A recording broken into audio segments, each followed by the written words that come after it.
So I just got done watching the second episode of Eden Zero, and I have to say, so far I still really like it. I was a big fan of Fairy Tale, and it definitely gives me so far definitely like those of you who've seen Fairy Tale, like so far Eden Zero like has the best kind of like in a good way feel of like early Fairy Tale to where it has a really interesting world. It has really interesting characters. Like there's really funny moments. It's got a little bit of drama. Like all those elements that got me hooked on Fairy Tale when I first started watching it are like present here in Eden Zero, which obviously it shouldn't be too much of a surprise. It's by Hiro Mashima, and obviously he still kept a lot of the same elements in Fairy Tale as he has in Eden Zero.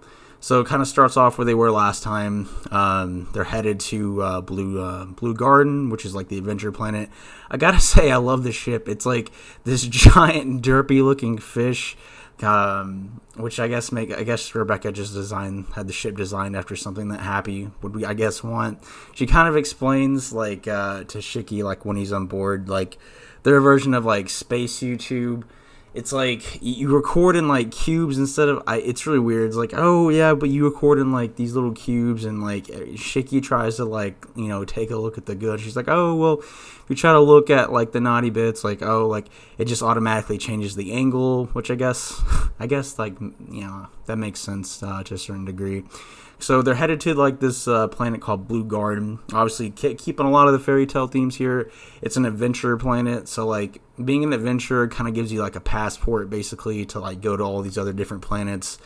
And Shiki obviously like doesn't know anything about space. He doesn't know the whole concept of like a different planet is like something completely foreign to him, because again, obviously he's been on like a small continent of a small island like his whole life, and like he just found out there's like all these other planets around, and he's like, oh, I want to go meet people.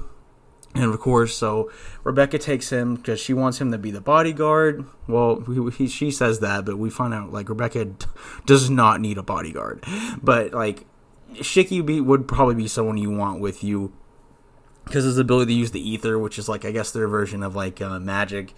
So far Shiki's the only one who's been able to use it so far that we've seen, but I guess it's basically just like a super enhancer. It gives you enhanced speed, strength, and whatnot. I'm not sure if it gives you enhanced ability to shoot like magic or anything like that. We haven't seen anything like that yet. So they go into the guild, and we get a lovely, of course, Hiro loves to do callbacks. He had some from his first series in Fairy Tale. In this one, the little snowman was someone who was like one of the characters that was in his first series, Blue. In this, we go into the guild and we see Jet, Levy, and Droy. I was so happy when I saw that. I was like, oh hey, I know them. So I thought that was really awesome. I was half expecting, my heart kind of saying, I was half expecting to see Gray, Kana, and then just getting slamming a barrel, So yeah, I really enjoyed that, the fact that he put Levy, Jet, and Droy just chilling at a table, and Rebecca has this dumb disguise. She's pulling a Clark Kent. She's like, oh, I gotta disguise myself. Sure, she puts on these glasses to kind of disguise herself. I guess she says Happy brings up, oh well, we don't really have that many viewers anyway, so it doesn't really we don't really need any disguise anyway in the first place. So we do see something interesting. Mother is basically revered in a way nearly even worshipped by all adventurer guilds. We see that when they enter the guild, there's this giant holographic projection of Mother sitting in that gets projected at the top of the ceiling, and Shiki's like, oh my god, can you grant my wish and all that, and of course Rebecca explains to him that's not actually her. Starts crying because he obviously wants to bring all the robots back. So it kind of reminds me of old guilds, what they're probably based off of. Mother is basically the holy grail to adventurers. She's that ultimate prize or treasure that they're always seeking. That that's what they're always searching for. It's the dream of finding her, which is crazy because apparently I don't know how she's even missed. Apparently she's bigger than a star. Which makes it what even looks that way given her size. She's this massive, just Galactus. She's basically Galactus with titties. She's super huge, but it's she's like revered by all adventurers because she's like apparently she like grants like a wish to someone who ends up finding her, and that's why all these adventurers obviously want to go find her, because like she's basically like they're like it's like the Dragon Balls or something. It's like if they find her, like they might have their dreams realized. So like they're all always searching for her. And this is interesting. So Shiki says that he's met her. So we already know that Mother knows about Shiki, and like Shiki, interesting enough, says that he thinks he's met her somewhere.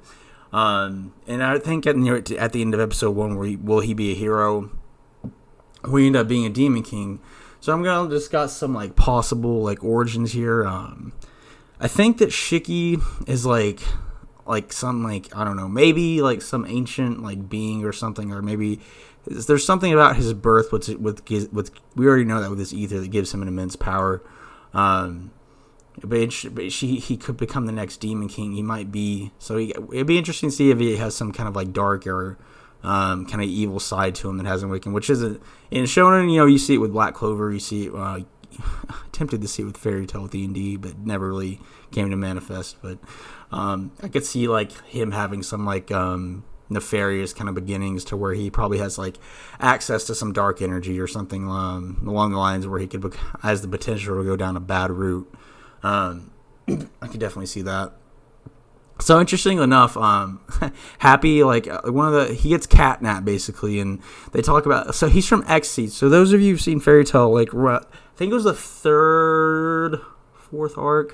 It was when Mystigan. It's like that. It was the arc with Mystigan. They go to Exceed. Exceed's that place they went to, like where it was like opposite Fairy Tail, like where there's no magic. I just thought that was kind of a funny callback to like Happy's actually from like Exceed, which is where all those like where a species would even come from in the first place. So I really enjoyed that kind of callback too.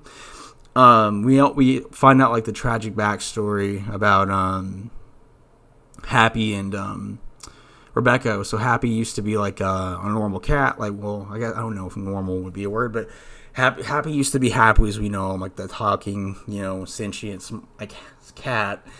And then he ended up getting killed when Rebecca was younger, because it looked like Rebecca was like an orphan and she grew up with Happy.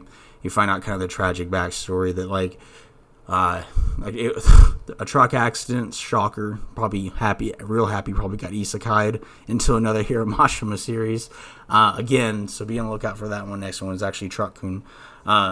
So Happy ends up dying, and of course Rebecca's obviously pretty upset about it, and she ends up rebuilding him, and Happy's like has this moment like, oh, like, yeah, I'm still a robot, and obviously Rebecca is still going to care about him the same as she would anyway. So we kind of get like their little tragic backstory, which with the end goal of being that Happy is not just, because Happy, for those who watch Fairy Tail, Happy's was basically kind of useless a little bit. Like, I love Happy as a character. Like, he's not supposed to be some powerful character, but with Happy as a mech now, like, he actually has abilities that make him kind of useful.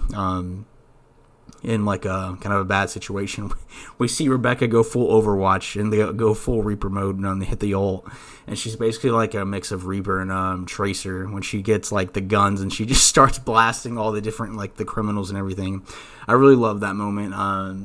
Again, the voice acting is great. I really like the guy with the machine gun too. Like, every time he kept firing the machine gun, he's like da da da da da. The Japanese cast seriously was great cast. Loving it so far. Like the sound effects are really good. The voice acting is really good. JC Staff again, gotta hand it out to them. They're killing it with the animation. I think it's honestly a beautiful series. It looks really good, especially the space shots. You can tell JC Staff's really having a blast making this too.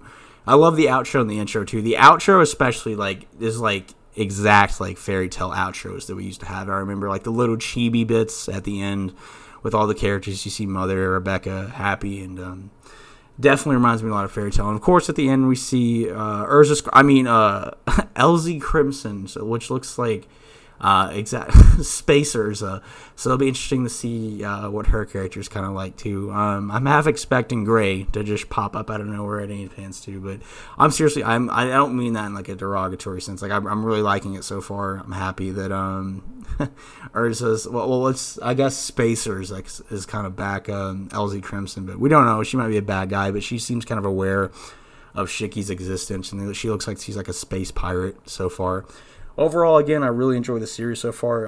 It's given me like a lot of early Fairy Tail vibes, and I really enjoy that. Kind of that feel good, happy, like world building, like fun character, fan service kind of stuff that kind of hooked me in the Fairy Tail when I first got into it. For all the right reasons, I'm really enjoying the series so far. Do you guys? What are your thoughts on it? It reminds me so much of early Fairy Tail. For those of you who've seen it, I would imagine you think the same thing. I honestly am really enjoying it so far. As for the next episode, it's interesting to see like how the whole guild process works, because we know that Shicky's going to get registered at the guild there. So I'm kind of interested to see if we meet any more kind of interesting characters. I'm half expecting Gray at this point, but we'll see. I hope that, like, I'm really hoping that, like, Shicky kind of has that best friend. Because I thought Gray was probably one of my favorite characters in Fairy Tail. I liked Gray a lot.